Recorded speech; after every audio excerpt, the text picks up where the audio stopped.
جی سامعین، آپ کا اپنا قاری حاضر ہے ابن صفی کی عمران سیریز کی 25ویں کتاب پیاسا سمندر کی نئی ایپیسوڈ کے ساتھ۔ مجھے امید ہے کہ آپ یقیناً اردو ادب کی اس منفرد تخلیق سے لطف اندوز ہو رہے ہوں گے۔ اگر آپ نے اس سے پہلے والی ایپیسوڈز نہیں سنی تو ہمارے چینل کی پلے لسٹ میں جائیں اور پچھلی تمام ایپیسوڈ سنیں اور اپنے لطف کو دوبالا کریں۔ آئیے سنتے ہیں عمران سیریز کی نئی ایپیسوڈ۔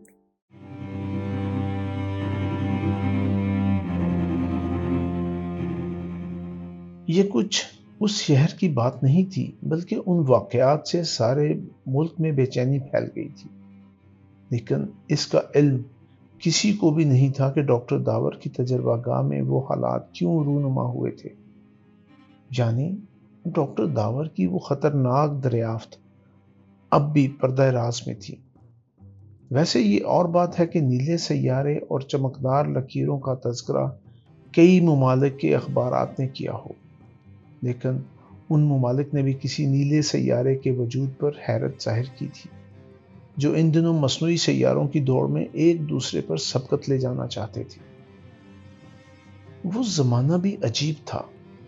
مصنوعی سیاروں کا مسئلہ کبوتر بازی کی طرح سیارہ بازی کی حدود میں داخل ہو گیا تھا، مگر یہ امن پسند دنیا کے لیے بڑا اچھا شگون تھا، کیونکہ بین الاقوامی غنڈے اب ایک دوسرے کو جنگ کی دھمکیاں دینے کی بجائے مصنوعی سیاروں کے میدان میں قوت آزمائی کر رہے تھے۔ لیکن ان میں سے ابھی تک کوئی بھی چین بول جانے پر بھی آمادہ نہیں تھا۔ وہ ایک دوسرے کو مخاطب کرتے اور کہتے، دیکھو یہ رہا ہمارا سیارہ، یہ اتنا وزنی ہے اور زمین سے اتنے فاصلے پر گردش کر رہا ہے۔ اگر کوئی اس سے بڑا اور اس سے زیادہ فاصلے پر گردش کرنے والا سیارہ فضا میں پھینک سکو تو خیر، ورنہ اب اسے تسلیم کر لو کہ ہم تم سے بڑی طاقت ہیں۔ حریف سیر پر سوا سیر لگا دیتا اور پھر وہی کھینچتان شروع ہو جاتی۔ بہرحال ابھی تک کسی نے بھی شکست تسلیم نہیں کی تھی۔ اچانک ایک دن ایک ملک کا سیارہ فضا میں ٹکڑے ٹکڑے ہو کر بکھر گیا اور اس پر طرح طرح کی قیاس آرائیاں ہونے لگی۔ لیکن جانی پہچانی دنیا میں صرف 2 آدمی اس راز سے واقف تھے، عمران اور ڈاکٹر داور۔ وہ سیارہ ٹھیک اسی جگہ پھٹا تھا جہاں ان دونوں نے نیلے سیارے کو چمکدار لکیروں کا جال بناتے دیکھا تھا۔ ڈاکٹر داور کی تجربہ گاہ اور بنگلے کے گرد اب بھی فوج کا پہرا قائم تھا، لیکن اس رات سے جب تھریسیا فرار ہوئی تھی اب تک کوئی نیا واقعہ پیش نہیں آیا تھا۔ ڈاکٹر داور بھی عموماً خاموش نظر آتے اور ان کا زیادہ تر وقت بنگلے میں گزرتا۔ شمی کو بھی اس پر بڑی حیرت تھی۔ اکثر تو وہ اس سے کہتے، بیبی ذرا لڈو تو نکالو، ذرا دیر کھیلیں گے، اور پھر وہ سچ مچ اس کے ساتھ بالکل بچوں ہی کے سے انداز میں لڈو کھیلنا شروع کر دیتے۔ شمی کے لیے ان کا آج کل کا یہ رویہ حیرت انگیز تھا۔ اس سے پہلے وہ اپنی ذہنی سطح سے اس حد تک کبھی نیچے نہیں آئے تھے۔ آج کل انہیں ہر وقت عمران کی تلاش بھی رہتی تھی۔ مقصد اس کے علاوہ اور کچھ نہیں ہوتا تھا کہ ہنسنے ہنسانے میں وقت گزار دیا جائے۔ مگر عمران تو ان دنوں سرے سے غائب ہی ہو گیا تھا۔ اس کے لیے انہوں نے کئی بار رحمان صاحب کو بھی فون کیا تھا، لیکن وہ بھی عمران کے متعلق کچھ نہیں بتا سکے تھے۔ آج تو وہ دن بھر بنگلے میں یا تو ٹہلتے رہے تھے یا شمی کے ساتھ کبھی تاش کھیلتے اور کبھی لڈو۔ انہیں اس کا بڑا قلق تھا کہ ان کے سیکرٹری شارلی نے ان کے ساتھ بہت بڑا فراڈ کیا تھا۔ اس رات سے جب وہ حیرت انگیز واقعات رونما ہوئے اب تک شارلی کی شکل نہیں دکھائی دی تھی۔ شام ہوتے ہوتے ان کے چہرے پر اتنی زیادہ بیزاری اور اکتاہٹ نظر آنے لگی کہ شمی کو استفسار کرنا ہی پڑا۔ ہاں بیبی، میں آج کل ایک بہت بڑی الجھن میں مبتلا ہوں۔ انہوں نے صرف اتنا ہی کہا۔ مجھے بھی بتائیے۔ کیا بتاؤں؟ میری سمجھ میں نہیں آتا کہ کیا کروں۔ کاش میں صرف ایک لکڑہارا ہوتا۔ آج آپ کیسی باتیں کر رہے ہیں پاپا؟ میں خود بھی سمجھتا ہوں کہ یہ بے تکی باتیں ہیں، مگر آدمی اتنا مجبور ہے۔ وہ کبھی ان بلندیوں پر جا پہنچتا ہے جہاں فرشتوں کی بھی سانس رکنے لگے، اور کبھی ایسی پستی میں گرتا ہے جہاں خود اسے اپنے وجود سے انکار کر دینا پڑتا ہے، یعنی وہ خود کو پہچان ہی نہیں سکتا۔ میں اب بھی نہیں سمجھی پاپا۔ خود میری سمجھ میں بھی نہیں آتا کہ بلندیوں پر ہوں یا پستیوں میں۔ افو بیبی، آدمی کتنا پیاسا ہے، اور کس طرح اس کی پیاس بڑھتی رہتی ہے، اور کس طرح وہ خوارج میں اپنے لیے تسکین اور آسودگی تلاش کرتا ہے، مگر کیا کبھی اسے تسکین نصیب ہوتی ہے؟ کبھی آسودگی ملتی ہے؟ مگر وہ بالکل کسی سمندر ہی کی موج در موج آگے بڑھتا چلا جاتا ہے، کبھی چٹانوں کو کاٹتا ہے اور کبھی پہاڑوں میں رخنے کر کے ان کے پرخچے اڑا دیتا ہے۔ اپنی بے چینی کی وجہ وہ خود ہے، اور اپنی تسکین کا سامان بھی اپنے ہی دامن میں رکھتا ہے، مگر دوسروں کی پیاس تو بجھا دیتا ہے، خود اپنی پیاس بجھانے کا سلیقہ نہیں رکھتا۔ تم اسے پیاسا سمندر کہہ سکتی ہو بیبی۔ جو پانی ہی پانی رکھنے کے باوجود بھی ازل سے پیاسا ہے، اور اس وقت تک پیاسا ہی رہے گا جب تک کہ اسے اپنا عرفان نہ ہو جائے، لیکن ابھی اس میں 1000 سال لگیں گے۔ ابھی تو وہ بچوں کی طرح گھٹنوں میں چل رہا ہے، ابھی تو وہ چاند میں جانے کی باتیں کر رہا ہے۔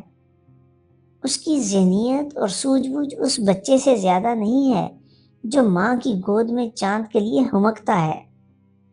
وہ مصنوعی سیارے اڑا کر اسی طرح خوش ہوتا ہے جیسے بچے صابن کے بلبلے اڑا کر مسرور ہوتے ہیں، اور ایک دوسرے سے شرط بندھتے ہیں کہ دیکھیں کس کا بلبلہ دیر تک فنا نہیں ہوتا، اور پھر اس طرح شیخیاں بکھارتے ہیں جیسے انہوں نے کوئی بہت بڑا کارنامہ انجام دیا ہو۔ مگر بیبی، چاند کا سفر آدمیت کی معراج نہیں ہے۔ چاند کی باتیں تو ایسے ہی ہیں جیسے کوئی اپنے اصل کام سے اکتا جائے اور بیٹھ کر گنگنانا شروع کر دے۔ وہ خاموش ہو گئے، اور شمی انہیں پھٹی پھٹی آنکھوں سے دیکھتی رہی۔ ایسا معلوم ہو رہا تھا جیسے اس نے ایسی باتیں ان کی زبان سے پہلی ہی بار سنی ہوں۔ کچھ دیر بعد ڈاکٹر داور نے آہستہ سے کہا، جانتی ہو آدمیت کی معراج کیا ہے؟ آدمی کی معراج یہ ہے کہ آدمی خود اپنے ہی مسائل حل کر لے۔ اگر اس نے مصنوعی سیارہ فضا میں پھینکنے کی بجائے سرطان کا کامیاب علاج دریافت کر لیا ہوتا تو میں سمجھتا اب اس کے قدم اس راہ کی طرف اٹھ گئے ہیں جس کی انتہا اس کی معراج پر ہوگی۔ اگر اس نے چاند تک پہنچنے کی اسکیم بنانے کی بجائے زمین کے ہنگامے پرامن طور پر فروغ کرنے کا کوئی ذریعہ دریافت کر لیا ہوتا تو میں سمجھتا کہ اب یہ سمندر پیاسا نہیں رہے گا، بلکہ خود کو بھی سیراب کرنے کی صلاحیت اس میں پیدا ہو چکی ہے۔ 1000 سال چاہیے اس کے لیے شمی، 1000 سال۔ کیا بچوں کی سی باتیں کر رہے ہیں آپ؟ وہ دونوں ہی عمران کی آواز سن کر چونک پڑے۔ وہ دروازے میں اس طرح برا سا منہ بنائے کھڑا ہوا تھا جیسے کسی عقل مند آدمی کی زبان سے کچھ احمقانہ باتیں سنی ہوں۔ کیا مطلب؟ ڈاکٹر داور جھلا کر کھڑے ہو گئے۔ انہیں شاید اس کی یہ بے تکی دخل اندازی گراں گزری تھی۔ مطلب یہ کہ آپ یہاں بیٹھے ہیں اور وہاں آپ کی تجربہ گاہ پر 7 مختلف رنگوں کے متعدد سیارے منڈلا رہے ہیں۔ نہیں! ڈاکٹر داور کے لہجے میں حیرت تھی۔ ہاں ہاں، میں ابھی دوربین سے دیکھ کر آ رہا ہوں۔ وہ اسی جگہ ہے جہاں ہم نے چمکدار لکیروں کا جال دیکھا تھا۔ وہ دائرے کی شکل میں متواتر گردش کر رہے ہیں۔ اوہ! وہ بڑی تیزی سے دروازے کی طرف بڑھ گئے۔ عمران چند لمحے کھڑا احمقانہ انداز میں مسکراتا رہا، پھر بیٹھتا ہوا بولا، بڑی اونچی اونچی باتیں کر رہے تھے، مگر تم نے دیکھا کہ کس طرح بچوں ہی کی طرح دوڑتے ہوئے گئے ہیں ہرے لال پیلے نیلے سیارے دیکھنے کے لیے۔ خاموش رہیے، آپ گدھے ہیں۔ شمی بگڑ گئی۔ مجھے غصہ نہیں آئے گا، میرے ڈیڈی نے تو اکثر مجھے غصے میں گدھے کا بچہ تک کہہ دیا ہے، مگر میں نے کبھی برا نہیں مانا۔ ویسے اسے اچھی طرح سمجھ لو کہ آدمیت کی معراج صرف حماقت ہے۔ میں یہ بھی تسلیم کر سکتا ہوں کہ آدمی کو ابھی اپنا عرفان نہیں ہوا، جس دن بھی ہوا وہ احمق ہو جائے گا، اور یہی اس کی معراج کہلائے گی۔ آدمی ازل ہی سے احمق رہا ہے اور ازل تک انشاءاللہ احمق ہی رہے گا۔ ویسے یہ اور بات ہے کہ اسے اپنا عرفان نہ ہو سکے، احساس نہ ہو سکے کہ وہ احمق ہے۔ اس لیے اچھی لڑکی زیادہ سے زیادہ احمق بننے کی کوشش کرو، چاند خود ہی بکھلا کر تمہاری چھت پر اتر آئے گا۔ تمہیں وہ کہانی تو یاد ہی ہوگی کہ ایک بار ہمارے آباء و اجداد تالاب میں چاند کا عکس دیکھ کر اس تک پہنچنے کے لیے ایک دوسرے کی دم پکڑ کر کسی درخت کے نیچے لٹکتے چلے گئے تھے، اور کس طرح یک بیک اوپر والے بزرگ کے ہاتھوں سے درخت کی شاخ چھوٹ گئی تھی، اور وہ سارے برگزیدہ حضرات ایک دوسرے کی دم پکڑے ہوئے چاند تک پہنچنے میں کامیاب ہو گئے تھے۔ وہیں سے آدمیت کی معراج کی راہ شروع ہوئی تھی، اور آج تمہارے پاپا پر ختم ہو گئی۔ شمی نے میز سے پیپر ویٹ اٹھا کر عمران پر کھینچ مارا۔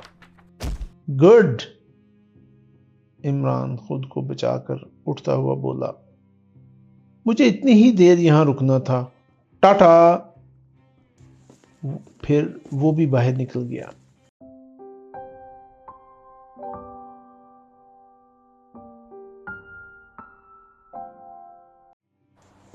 ڈاکٹر داور کے قدم تیزی سے تجربہ گاہ کی طرف اٹھ رہے تھے۔ اندھیرا اچھی طرح پھیل چکا تھا، اور سمندر کی طرف سے آنے والی ہوا معمول سے زیادہ بھاری معلوم ہو رہی تھی۔ ان کے چاروں طرف سناٹے کی حکمرانی تھی۔ فوجیوں کا پہرا صرف ان عمارتوں کے گرد تھا جہاں ڈاکٹر داور کی داست میں اس کی ضرورت تھی، لیکن وہ راستہ تو قطعی ویران ہی تھا جس پر وہ چل رہے تھے۔ دفتن انہوں نے کسی چیز سے ٹھوکر کھائی اور منہ کے بل زمین پر چلے آئے۔ پھر سنبھلنے بھی نہیں پائے تھے کہ 2-3 آدمی ان پر ٹوٹ پڑے۔ ایک ہاتھ ان کے منہ پر پڑا اور مضبوطی سے جمع رہا، پھر ان کا گلا بھی گھونٹا جانے لگا۔ وہ اس طرح بے قابو کر لیے گئے تھے کہ ہلنا بھی محال تھا۔ آہستہ آہستہ ان کا ذہن تاریکی میں ڈوبتا گیا اور وہ بے ہوش ہو گئے۔ جی سامعین، آپ نے عمران سیریز کی نئی ایپیسوڈ سنی۔ مجھے یقین ہے کہ آپ ضرور اس سے محظوظ ہوئے ہوں گے۔ آپ کا قاری آپ سے اجازت چاہتا ہے، مگر جانے سے پہلے ہمارے چینل کو ضرور سبسکرائب کریں، اپنے دوستوں اور دیگر حلقہ احباب میں بھی اسے شیئر کریں۔ ملتے ہیں کچھ دیر کے بعد نئی ایپیسوڈ کے ساتھ۔